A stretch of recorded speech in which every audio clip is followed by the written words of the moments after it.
Hello everyone. आज के इस डीप डाइव में हम एक बहुत ही इंटरेस्टिंग और क्रिटिकल टॉपिक कवर करने वाले हैं।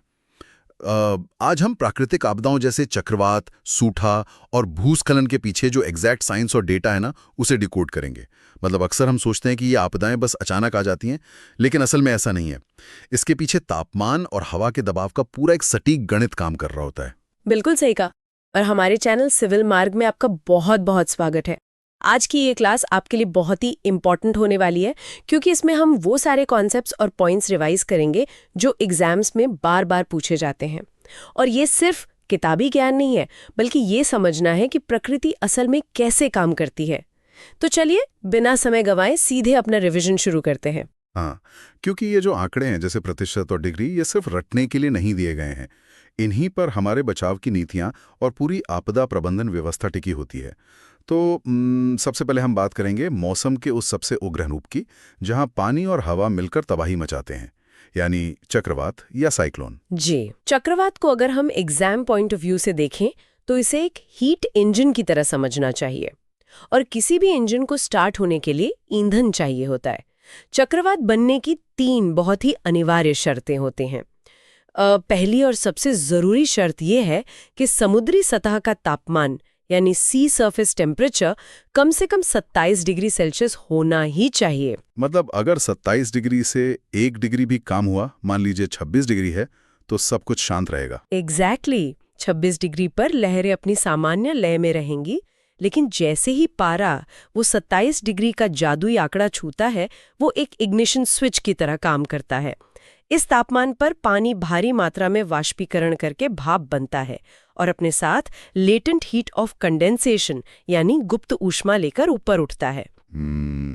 तो ये लेटेंट हीट ही उस इंजन का असली ईंधन है। और जब ये भाप ऊपर जाकर ठंडी होती है तो वो अपनी सारी ऊर्जा एक झटके में रिलीज कर देती है। राइट, एकदम सही। और उसी से हवा और तेजी से ऊपर उठने लगती है। अब यहाँ आती है हमारी दूसरी अनिवार्य शर्त, निम्न वायुदाब या लो प्रेशर।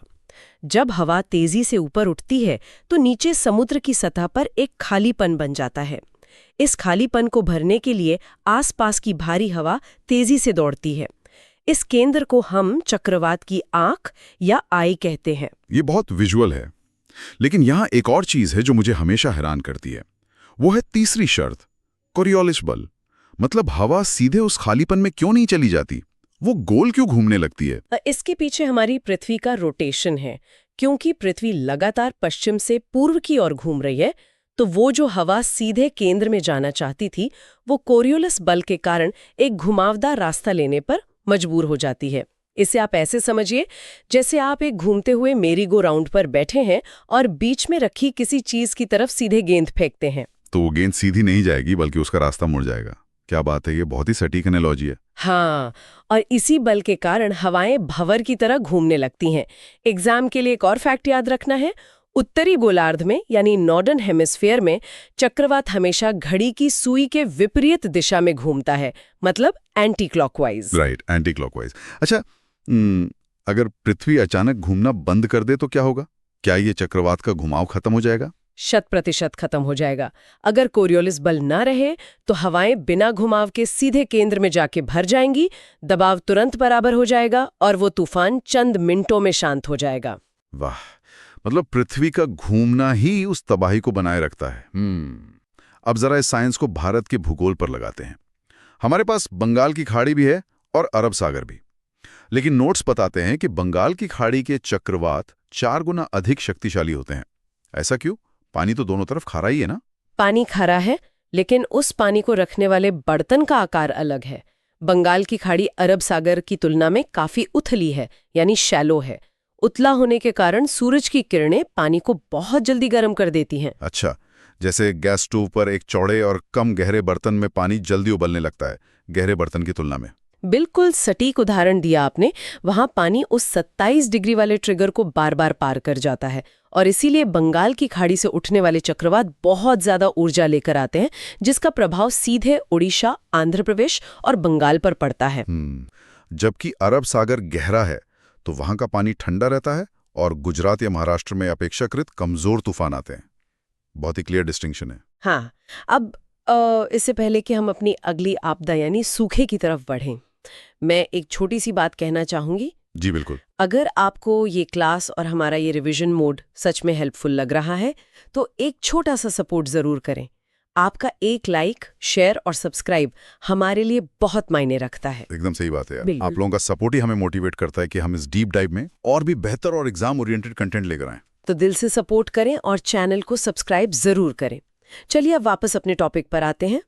चक्रवात की तेज और शोर शराबे वाली तबाही से निकलकर अब हम बात करेंगे एक खामोश तबाही की, जी यानी सूखा।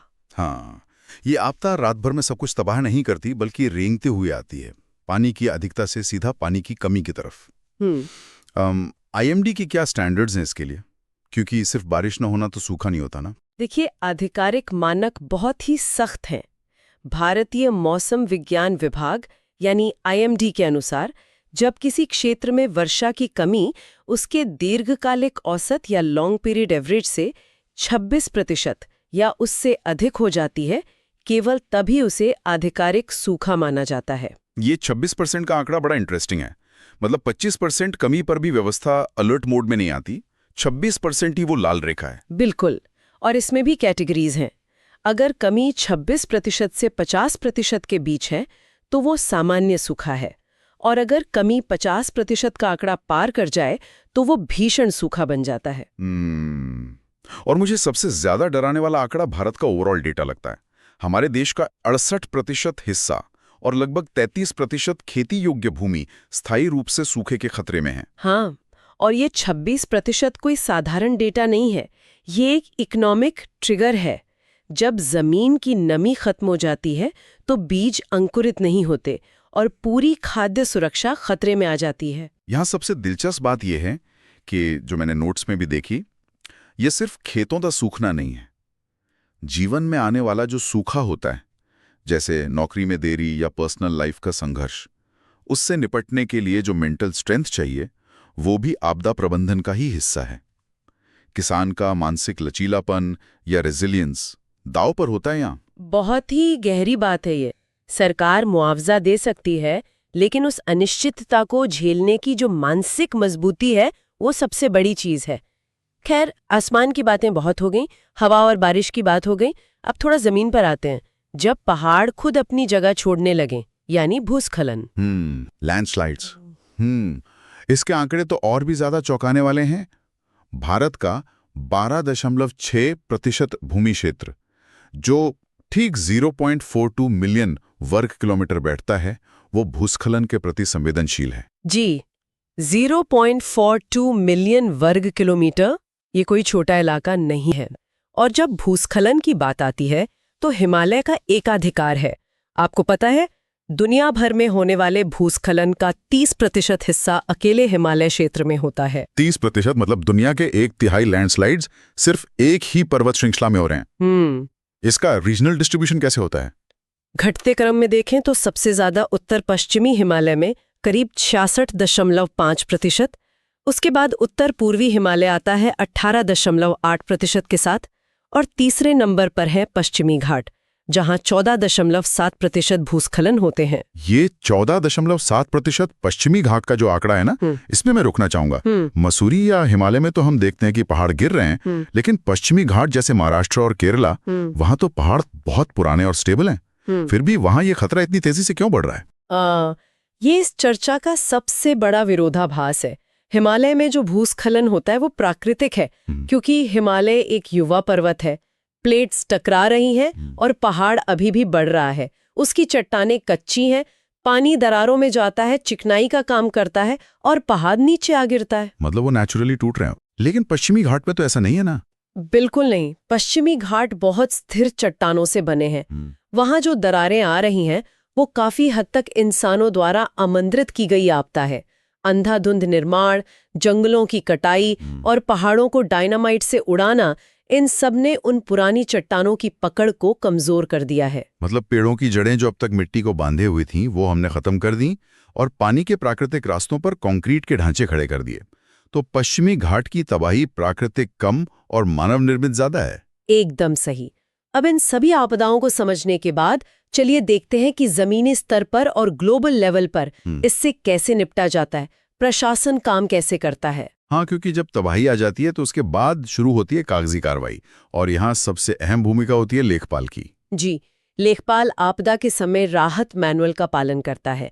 जब किसी किसान की फसल बर्बाद होती है तो लेखपाल खेत खेत जाकर नुकसान का आकलन करता है, जिसे गिरदावरी कहा जाता है। और यहाँ फिर से एक गणितीय आंकड़ा आ जाता है, 33%। नोट्स के हिसाब से यदि नुकसान 33% से अधिक पाया जाता है तभी किसान को आर्थिक सहायता या मुआवजा मिलता है। ये थोड़ा अजीब नहीं है? मतलब अगर किसी का 32% नुकसान हुआ है तो उसे कुछ नहीं मिलेगा। यही तो प्रशासन की सबसे बड़ी दुविधा है। नीतियां बनाने के लिए आपको एक कट ऑफ तो चाहिए ही, लेकिन प्रकृति इन प्रतिशत को नहीं समझती। एक लेखपाल जब कीचड़ से सने खेत में खड़ा होकर ये तय करता है कि नुकसान 32 है या 34, तो वो फैसला बहुत ही व्यक्तिपरक या सब्जेक्टिव हो जाता है। बिल्कुल, और ये तो जमीनी स्तर की बात हुई। इसी तरह वैश्विक स्तर पर भी संस्थाएं काम कर रही हैं, जैसे संयुक्त राष्ट्र पर्यावरण कार्यक्रम यानी UNEP। हाँ, एग्जाम के लिए UNEP के फैक्ट्स बहुत जरूरी हैं। इसकी स्थापना 5 जून 1972 को हुई थी, जिस दिन हम विश्व पर्यावरण दिवस मनाते हैं, और इसका मुख्यालय नैरोबी, केन्या में है, जो इसे अफ्रीका महाद्वीप में स्थित एकमात्र प्रमुख वैश्विक संस्था बनाता है। लेकिन मुझे यहाँ एक बहुत ही गहरा कनेक्शन दिखाई दे रहा है। एक तरफ हमारे गांव में लेखपाल 33% नुकसान नाप रहा है, और दूसरी तरफ केन्या में UNEP नीतियां बना रहा है। असल में ये दोनों एक ही समस्या के दो छोर हैं, है ना? बिल्कुल, प्राकृतिक आपदाओं का सीधा संबंध पर्यावरण के क्षरण से है। अगर UNEP वैश्विक स्तर पर पर्यावरण बचाने में विफल रहता है तो समुद्र का वो 27 डिग्री वाला इंजन ज्यादा तेजी से चालू होगा, और अंत में नुकसान उसी किसान का होगा जिसके खेत का आकलन वो लेखपाल कर रहा है। सब कुछ एक लूप में जुड़ा हुआ है। तो चलिए आज की इस क्लास के सबसे इंपॉर्टेंट टेक अवेज को समेट लेते हैं। हमने बहुत सारा डेटा देखा है। जी, तो जल्दी से रिवाइज करें। हमने देखा चक्रवात के लिए 27 डिग्री सेल्सियस का इंजन चाहिए, सूखे के लिए IMD का मानक है 26% की वर्षा में कमी, भूस्खलन के खतरे में भारत का 0.42 मिलियन वर्ग किलोमीटर का इलाका है, और प्रशासन के राहत मैनुअल के हिसाब से किसान को मुआवजा तभी मिलेगा जब नुकसान कम से कम 33% हो। अगर ये सारे पॉइंट्स क्लियर हैं तो आप एग्जाम के लिए पूरी तरह रेडी हैं। बिल्कुल, ये आंकड़े सिर्फ रटने के लिए नहीं बल्कि पूरे सिस्टम को समझने के लिए हैं। लेकिन यार, आज की चर्चा से एक बहुत बड़ा सवाल भी उभरता है। हिमालय की संरचना तो प्राकृतिक रूप से भूस्खलन लाती है, लेकिन जिस तरह पश्चिमी घाट में हमारे ही निर्माण कार्यों से पहाड़ दरक रहे हैं, क्या प्राकृतिक आपदा और मानव निर्मित तबाही के बीच की लकीर अब मिटती जा रही है? ये बहुत बड़ा सोचने वाला विषय है। मतलब जैसे जैसे जलवायु परिवर्तन से बेसलाइन बदल रही है, समुद्र हमेशा 27 डिग्री से ऊपर रहने लगे, तो क्या ये दशकों पुराने 26% और 33% के नियम काम करेंगे?